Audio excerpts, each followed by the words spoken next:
আমরা যে এতটুকু পথ অতিক্রম করতে পারলাম এবং বাংলাদেশের সকল ধরনের গণমাধ্যমকে, বিশেষ করে যারা মূলধারার অথবা রাষ্ট্রের নিবন্ধনের প্রক্রিয়ার মধ্যে জড়িত, তাদেরকে সকলকে যে আমরা এক জায়গায় জড়ো করতে পারলাম, এটা আমাদের জন্য একটা বিরাট সুযোগ তৈরি করেছে।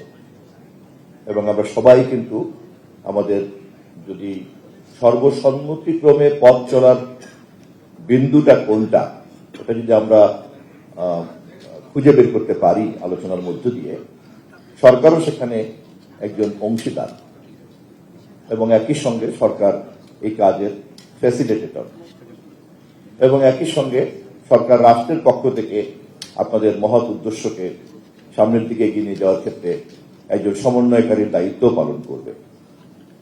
আমি সে কারণেই শুরুতেই আমি আপনাদের সঙ্গে আমাদের এই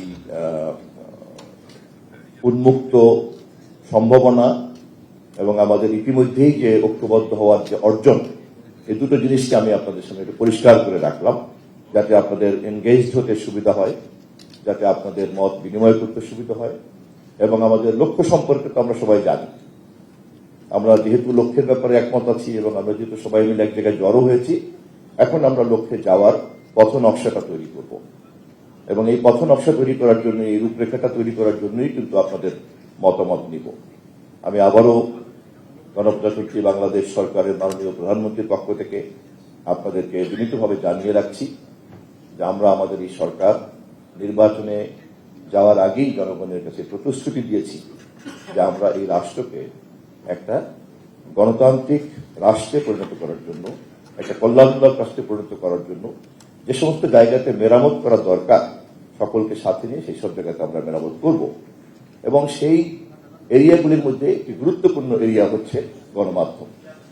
এবং সেক্ষেত্রে আমরা বলে রেখেছি যে আমরা গণমাধ্যমের স্বাধীনতাকে নিশ্চিত করব এবং সেই লক্ষ্যে আপনাদের সকলকে সাথে নিয়ে আমরা পথ চলব। আমাদের পক্ষ থেকে আনুষ্ঠানিকভাবে আমরা আজকে কি অর্জন করতে চাই, কি লক্ষ্য, সেটা আমাদের উপদেষ্টা, মাননীয় প্রধানমন্ত্রীর উপদেষ্টা পরবর্তী পর্বে আপনাদের সামনে উপস্থাপন করবেন।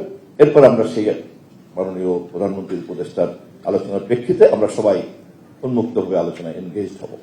এই হচ্ছে আমাদের প্ল্যান।